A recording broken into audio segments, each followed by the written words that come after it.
Hello everyone, I am Vipasha, hope you are doing well. तो आज के वीडियो में मैं कुछ नया करने वाली हूँ, तो ज़रूर वीडियो को लास्ट तक देखें और मुझे सपोर्ट कीजिए। आज मैं आप लोगों को जेनेटिक्स के कुछ इम्पॉर्टेंट टर्म के बारे में बताऊंगी। मतलब जेनेटिक्स पढ़ने से पहले आप लोग इस वीडियो को ज़रूर देखें, ठीक है।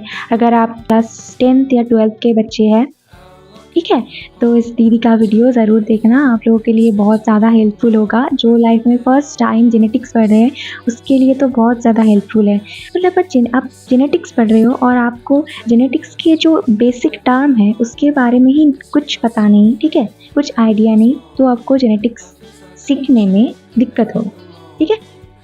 तो अगर आपको इस दिक्कत से बचना है तो इस बेसिक टर्म को अच्छे से जान लो। आज के वीडियो में मैं जेनेटिक्स के जो इम्पोर्टेंट टर्म के बारे में बता रही हूँ। जेनेटिक्स में आप कुछ भी टॉपिक पढ़ो, आप लोगों को कहीं ना कहीं से ये टर्म आ ही जाएगा, ठीक है। मैं आज का जो मेन मोटिव है वो शुरू करने वाली हूँ। जेनेटिक्स का इम्पोर्टेंट टर्म आपको मैं बताने जा रही हूँ और उसका कॉन्सेप्ट क्लियर करने जा रही हूँ, ठीक है। तो वीडियो को लास्ट तक देखना और लाइक करना, और अगर मुझसे कोई गलती हो गई तो प्लीज़ कमेंट में बताना। तो आज मैं जेनेटिक्स का जो इम्पोर्टेंट टर्म आप लोगों को बताऊंगी वो है जीन के बारे में बताऊंगी, ठीक है। डिप्लॉयड एंड हैप्लॉयड क्या होता है, ठीक है, इसके बारे में। एलील क्या होता है, लोकस क्या होता है, होमोलोगस क्रोमोसोम क्या होता है, जीन और एलील का डिफरेंस क्या है, डोमिनेंट एंड रिसेसिव एलील क्या होता है, जीनोटाइप एंड फिनोटाइप क्या होता है। बस यही सब टर्म मैं आपको आज बताने जा रही हूँ। तो जीन से मैं बोलने जा रही हूँ जीन के बारे में, ठीक है। तो जीन क्या होता है, जेनेटिक्स में ही जीन आता है, ठीक है। तो जीन क्या होता है, आप सबको डीएनए के बारे में पता है, अगर नहीं भी है तो भी ठीक है। मान लो एक सेल है, सेल के अंदर एक न्यूक्लियस होता है। तो आप अगर देखें कि न्यूक्लियस में क्या क्या होता है, न्यूक्लियस में एक न्यूक्लियर मेम्ब्रेन होते हैं, उसके अंदर क्रोमाटिन थ्रेड होते हैं, फिर न्यूक्लियोलास होते हैं और न्यूक्लियोप्लाज्म भी होते हैं, ठीक है। तो ये जो क्रोमाटिन थ्रेड है वही क्या है, डबल स्टैंडर्ड डीएनए है।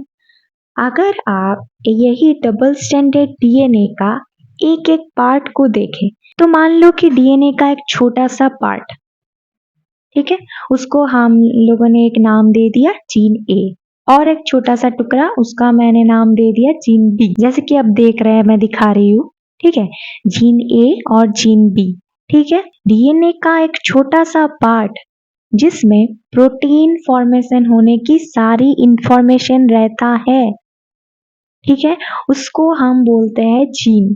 क्या, डीएनए का एक छोटा सा पार्ट जिसमें प्रोटीन फॉर्मेशन होने की सारी इंफॉर्मेशन रहती है, ठीक है।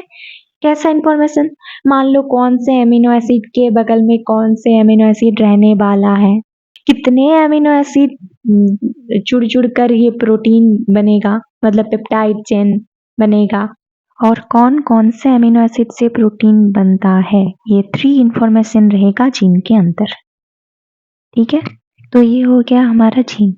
और जो डीएनए मतलब जीन ए और जीन बी के बीच में जो डीएनए है ना, उसको हम क्या बोलते हैं, जंक डीएनए बोलते हैं। क्या बोलते हैं, जंक डीएनए बोलते हैं, जो कि नॉन एक्टिव होते हैं, ठीक है। और जीन तो ऑब्वियसली एक्टिव पार्ट होते हैं जीन से, मतलब जीन ए से प्रोटीन ए प्रोटीन बनेगा, जीन बी से बी प्रोटीन बनेगा, ठीक है। देखो आप लोगों को तो जीन के बारे में पता चल ही क्या है, ठीक है। अब जो मैं बताने जा रही हूँ वो है एक बहुत ही इम्पोर्टेंट चीज, सेंट्रल डॉग्मा। मैंने आप लोगों को ये कह दिया कि जीन ए से ए प्रोटीन बन गया, जीन बी से बी प्रोटीन बन गया, तो आप लोगों को ऐसा लगेगा कि जीन से भाई डायरेक्ट प्रोटीन हो रहा है, उसके बीच में कोई स्टेप वगैरह नहीं है, जीन से डायरेक्ट प्रोटीन हो गया, कुछ तो होगा। अरे है ना, मैं शॉर्ट में बता रही हूँ, ठीक है। तो चलो शुरू करते हैं। ये जो मैंने बताया कि डीएनए है, ठीक है, जीन भी तो एक डीएनए का ही पार्ट है, तो मैं मान लो आप लोगों को डीएनए ही बोल रही हूँ, ठीक है। तो डीएनए से अगर एक डीएनए का एक कॉपी से और एक डीएनए बन जाए तो उसको हम क्या बोलते हैं, उस प्रोसेस को, अगर डीएनए से डीएनए कॉपी बने, जैसे कि हम बोलते हैं दुकान में जाकर कि भैया एक कॉपी निकाल दो, मेरा आधार कार्ड का एक कॉपी निकाल दो, मतलब क्या है, जेरॉक्स करते हैं ना, बिल्कुल वैसा ही कॉपी निकालते हैं। तो मतलब एक डीएनए का जो टुकड़ा है उसको हम जीन बोल दिया। तो एक टुकड़े से और एक टुकड़ा अगर बन जाए, कॉपी कर दिया, तो this process is called replication. DNA का जो टुकड़ा है मतलब जीन है, क्या बनाना पड़ेगा इससे? इससे हमको आरएनए बनाना पड़ेगा। डीएनए क्या होता है? डबल स्टैंडर्ड होता है, ठीक है, और आरएनए क्या होता है? सिंगल स्टैंडर्ड होता है। तो हम क्या करेंगे, ये जो हमारा डीएनए है इसका एक प्रोसेस करेंगे। क्या प्रोसेस करेंगे? ट्रांसक्रिप्शन। ट्रांसक्रिप्शन करने से क्या होगा? डीएनए से एमआरएनए बन जाएगा। डीएनए से एमआरएनए बन जाएगा। तो इस प्रोसेस को हम क्या बोलते हैं? ट्रांसक्रिप्शन बोलते हैं। देखो इसके बीच में ही बहुत ज्यादा स्टेप है, डायरेक्ट एमआरएनए नहीं बनते, ठीक है, एचएनआरएनए बनते हैं, उसका स्प्लाइसिंग होता है, वो आप लोग मॉलिक्यूलर बायोलॉजी में पढ़ लेना, ठीक है। मैं बस बेसिक बता रही हूँ। डीएनए से क्या बनेगा? एमआरएनए बनेगा। इस प्रोसेस को क्या बोलते हैं? ट्रांसक्रिप्शन बोलते हैं। ये जो एमआरएनए बन गया, अब ये टीआरएनए और राइबोसोम के हेल्प से क्या करेगा? पेप्टाइड का चेन बना देगा, मतलब प्रोटीन बन जाएगा। मतलब एक को एमिनो एसिड को जुड़ के उसके बीच में पेप्टाइड बॉन्ड लगा देगा और बन जाएगा पेप्टाइड चेन। उसको ही हम प्रोटीन कह देंगे, ठीक है। मतलब एमआरएनए से प्रोटीन बन गया। उस प्रोसेस को हम बोलते हैं ट्रांसलेशन। तो कितने प्रोसेस के बारे में पढ़ा? रेप्लिकेशन, ट्रांसक्रिप्शन एंड ट्रांसलेशन, ठीक है। इसको हम क्या बोलते हैं? सेंट्रल डॉगमा कहते हैं। रेप्लिकेशन, ट्रांसक्रिप्शन, ट्रांसलेशन, इसको हम सेंट्रल डॉगमा कहते हैं। एक और चीज है जो सेंट्रल डॉगमा को फॉलो नहीं करता। अगर ऐसा ही होता रहा, ठीक है, आप डीएनए से डीएनए बन गया, डीएनए से बन गया हमारा एमआरएनए, एमआरएनए से प्रोटीन बन गया, तब तो सही है, ये तो सेंट्रल डॉगमा है। पर एक चीज ऐसा है जो सेंट्रल डॉगमा को फॉलो नहीं करता। वो चीज क्या है? Reverse transcription. रिवर्स ट्रांसक्रिप्शन मतलब ट्रांसक्रिप्शन का ऑपोजिट है, उल्टा है रिवर्स ट्रांसक्रिप्शन। प्रोसेस में क्या होता है? आरएनए से डीएनए बन जाता है। आरएनए से डीएनए, हम लोग सब जगह पे यही पढ़ते हैं कि डीएनए से आरएनए, ट्रांसक्रिप्शन मान लो, ठीक है। तो फिर उल्टा आरएनए से डीएनए, रिवर्स ट्रांसक्रिप्शन हो गया, ठीक है। तो ये सेंट्रल डॉगमा को फॉलो कर रहा है क्या? नहीं कर रहा है, उल्टा हो रहा है। तो फिर ये सेंट्रल डॉगमा को फॉलो नहीं करता। ये किस चीज में दिखाई पड़ता है? कुछ रेट्रोवायरसेस में दिखाई पड़ता है, ठीक है। तो क्लियर है? मैंने जेनेटिक्स के जीन के बारे में बता दिया और मैंने बार बार यही कह रही थी कि ए जीन से ए प्रोटीन बनता है, कैसे प्रोटीन बनता है, कौन से स्टेप है, और सेंट्रल डॉगमा के बारे में भी पढ़ लिया। बाद में जरूर काम में आएगा सेंट्रल डॉगमा, ठीक है। चलो आप नेक्स्ट पे चलते हैं। जीन के बाद हमारा जो नेक्स्ट टर्म है वो है डिप्लॉयड एंड हैप्लॉयड, ठीक है। मैं डिप्लॉयड एंड हैप्लॉयड के बारे में आप लोगों को अब बताने जा रही हूँ। तो हमारे जो सेल है ना, सेल में कितने क्रोमोसोम रहते हैं? 46। सबको पता ही है 46 क्रोमोसोम रहते हैं। पर वो कैसे रहते हैं? ऐसे रहता है कि दो सेट पे रहता है। मतलब मान लो कि 46 टोटल क्रोमोसोम है, वो कैसे रहता है? सेट पे रहता है। 23 क्रोमोसोम लेफ्ट साइड पे और 23 क्रोमोसोम राइट साइड पे रहता है, ठीक है। ऐसे करके इसका अरेंजमेंट होते हैं, दो सेट पे रहते हैं। तो मतलब 46 क्रोमोसोम है और 23 पेयर क्रोमोसोम है, दोनों एक ही बात है, ठीक है। तो हमारा क्या, हम लड़की है, हमका 22 ऑटोसोम्स है, मतलब 22 पेयर्स ऑटोसोम है, और 1 पेयर क्या है? 6 क्रोमोसोम है। अगर एक लड़का है तो उसका 22 पेयर ऑटोसोम्स है, सॉरी ऑटोसोम्स है, और दो क्या है? 6 क्रोमोसोम है, एक्स है, वाई है, हमारा एक्स एक्स ही है, ठीक है। तो हमारा जो टर्म है हैप्लॉइड, मान लो कि हैप्लॉइड क्या है? तो हैप्लॉइड में एक ही सेट रहेगा। मतलब मान लो कि ऐसा एक सेल है जिसमें सिर्फ और सिर्फ 23 नंबर ऑफ क्रोमोसोम है, 46 नहीं है, 23 है, मतलब वन सेट ऑफ क्रोमोसोम है, 23 नंबर क्रोमोसोम, 23 नंबर्स, मतलब 23 क्रोमोसोम है, 23 एक ही सेट है। मतलब एक सेट को हम क्या बोलेंगे? एन। अगर दो सेट रहे तो उसको क्या बोलेंगे? 2n, ठीक है। तो मतलब जो अगर एक सेट क्रोमोसोम रहे, एक ही सेट मतलब 23 क्रोमोसोम रहे, तो उसको हम बोलेंगे हैप्लॉइड, मतलब एन, मतलब 23 क्रोमोसोम्स। अगर ऐसा है कि टू सेट्स ऑफ क्रोमोसोम है, मतलब एक साइड पे 23 और एक साइड पे 23, टोटल 46 क्रोमोसोम है, तब उसको हम क्या बोलेंगे, डिप्लॉयड बोलेंगे। एक सेट रहता तो एन बोलते, दोनों सेट है इसीलिए 2n बोलेंगे। ठीक है, हमारा जो ओवम है, स्पर्म है ना, वो हैप्लॉयड होते हैं, हैप्लॉयड सेल्स है। हमारा जो मैक्सिमम सेल है ना वो डिप्लॉयड होते हैं, लेकिन जो स्पर्म और ओवम है ना वो हैप्लॉयड है। हो गया हैप्लॉयड एंड डिप्लॉयड का कॉन्सेप्ट। ठीक है, तो अब हम नेक्स्ट पे चलेंगे। तो हमारा नेक्स्ट बहुत ही इंपॉर्टेंट एक टर्म है एलील। ठीक है, तो अब हम एलील के बारे में पढ़ेंगे। तो मानो कि हम लोग जीन पढ़ लिया है, ठीक है, तो एक एक जीन का ना 2 कॉपीज रहते हैं, एक ही जीन के 2 कॉपीज, उसको हम क्या बोलते हैं, एलील बोलते हैं। ये जो कॉपीज है ना, एक जीन के 2 कॉपीज, एक एक कॉपी को हम क्या बोलते हैं, एलील बोलते हैं, एलील्स बोलते हैं। ठीक है, तो इसको हम ऐसे नहीं समझ सकते हैं, हमको एग्जाम्पल लेना पड़ेगा। विदाउट एग्जाम्पल के एलील को समझना बहुत ज्यादा डिफिकल्ट है। ठीक है, यहीं पर हमने जो और एक टॉपिक वहां पर लिखा था ना, वो टर्म कि एलील और जीन के बारे में डिफरेंस क्या है, यहाँ हम वो जान लेंगे। और एक टर्म हम लोग और 2 टर्म के बारे में जानेंगे, वो क्या है, हेटेरोजाइगस एंड होमोजाइगस। ठीक है, इसी के अंदर पढ़ते हैं वो। ठीक है, तो एलील क्या है, जीन के कॉपीज है।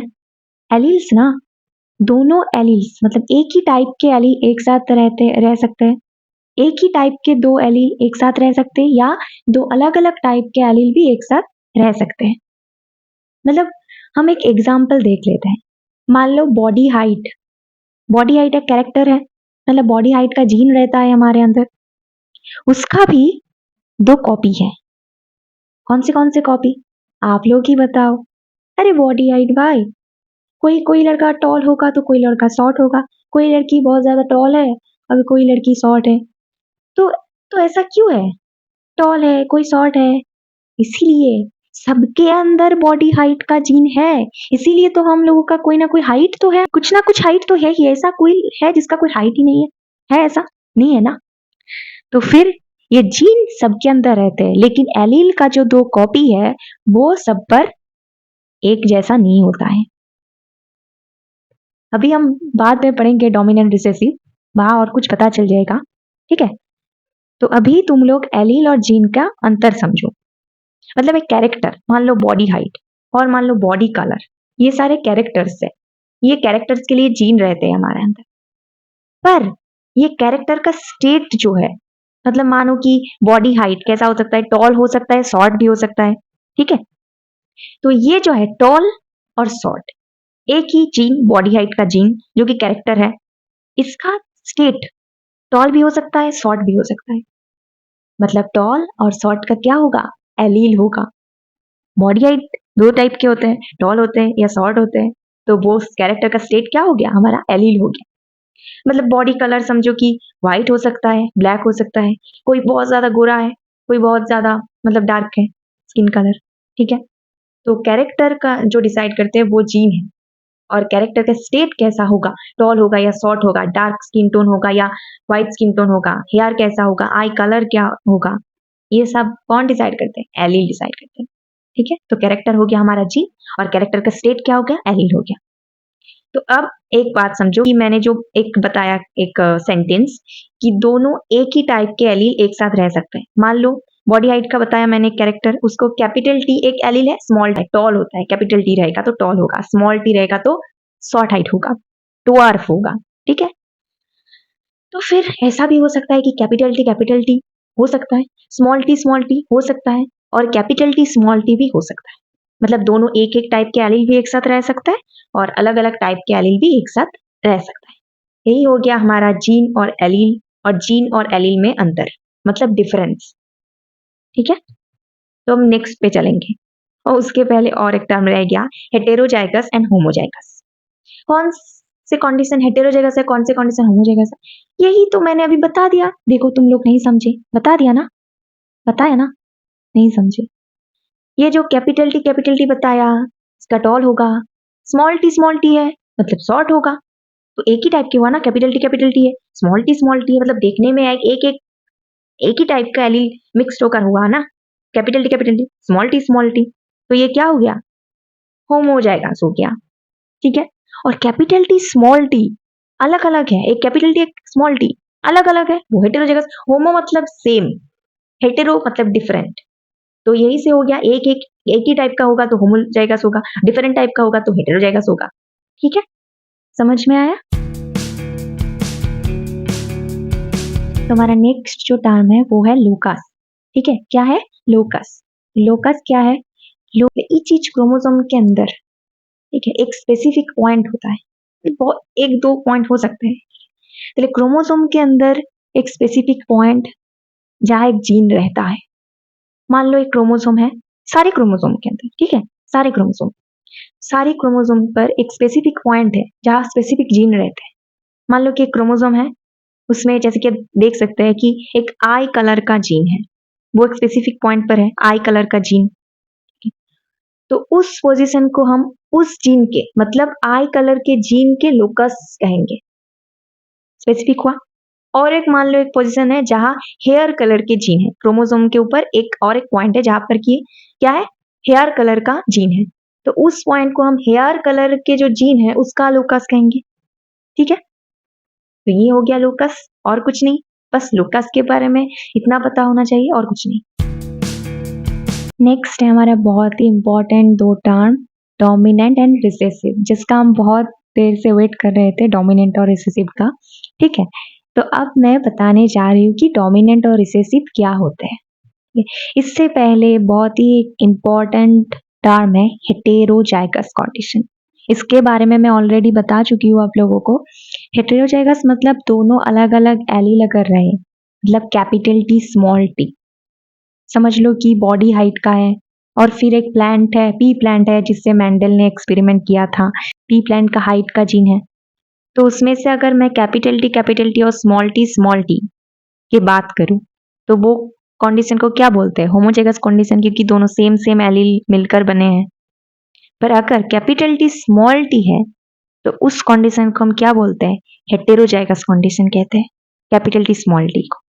तो दोनों एलील है, कैपिटल टी और small T. Capital T express करते हैं टॉल, और स्मॉल टी एक्सप्रेस करते हैं शॉर्ट और ड्वार्फ को। कैपिटल टी होगा तो टॉल ही होगा, स्मॉल टी होगा तो ड्वार्फ ही होगा।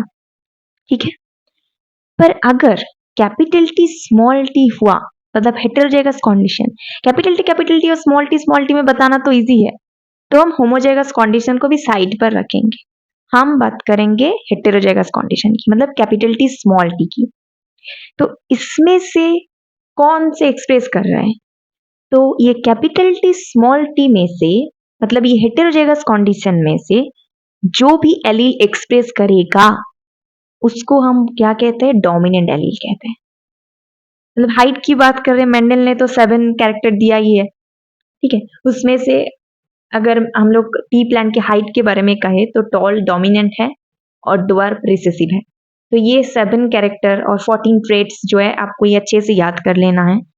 ये टर्म इशारे जानने के बाद जब आप पढ़ोगे जेनेटिक्स तब आपको याद करना ही पड़ेगा मेंडेलियन जेनेटिक में। ठीक है, तो ये जो हेटेरोजाइगस कंडीशन में जो एलील एक्सप्रेस करेगा वो डोमिनेंट एलील है, और जो एक्सप्रेस नहीं करेगा वो रिसेसिव एलील है।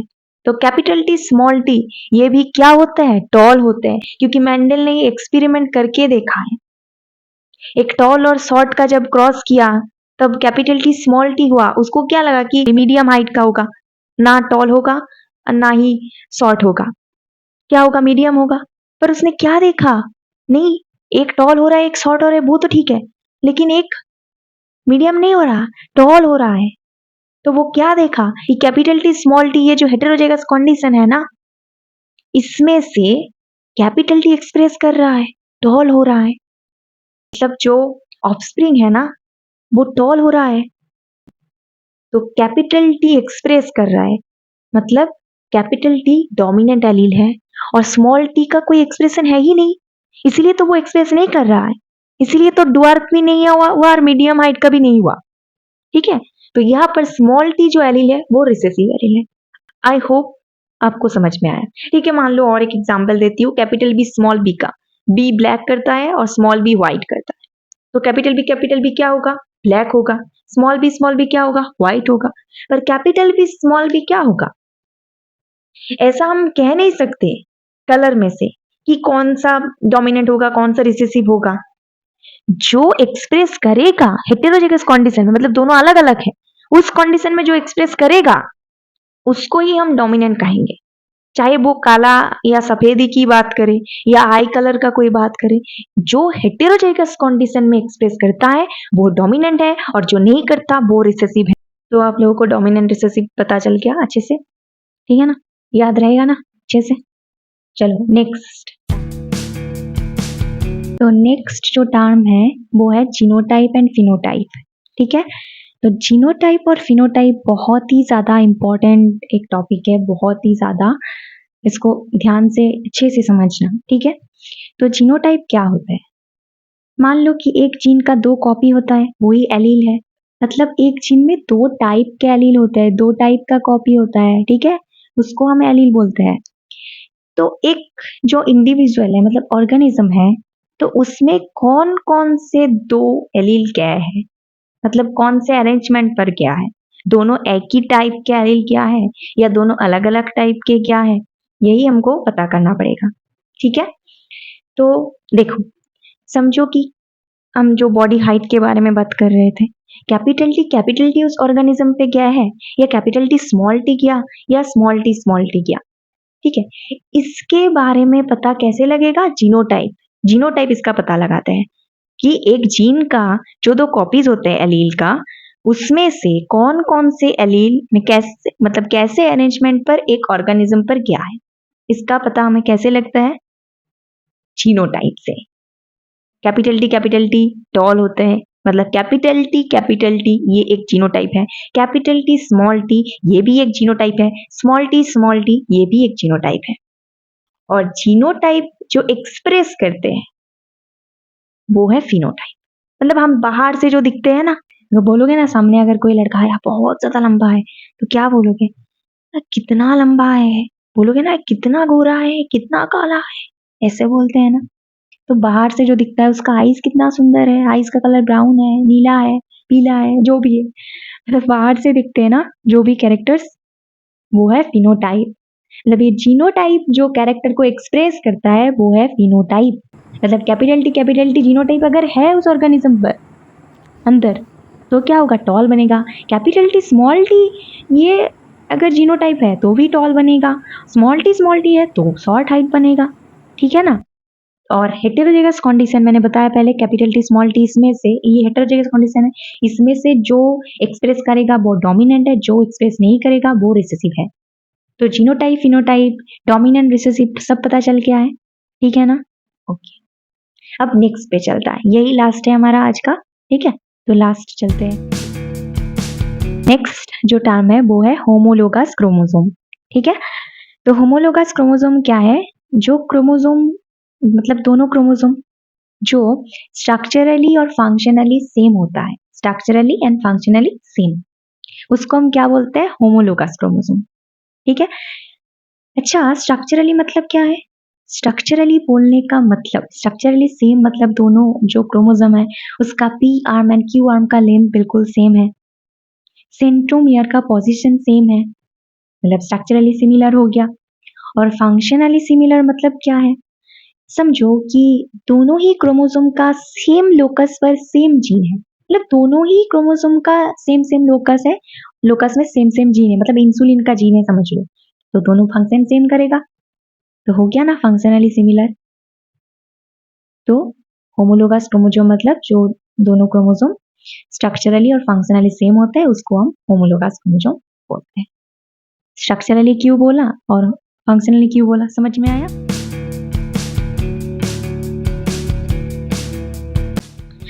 तो आज का वीडियो का मैंने जो टर्म कहा था कि इस टर्म के बारे में मैं बताऊंगी, मैंने बता दिए सारे विथ एक्सप्लेनेशन, ठीक है। आई होप कि आप सब लोगों को ये हेल्पफुल होगा। तो अगर मेरा वीडियो आप लोगों को पसंद आया तो प्लीज़ वीडियो को लाइक करना, कमेंट करना, बहुत ज़्यादा शेयर कर देना अपने दोस्तों में, अपने भाई बहनों में, ठीक है।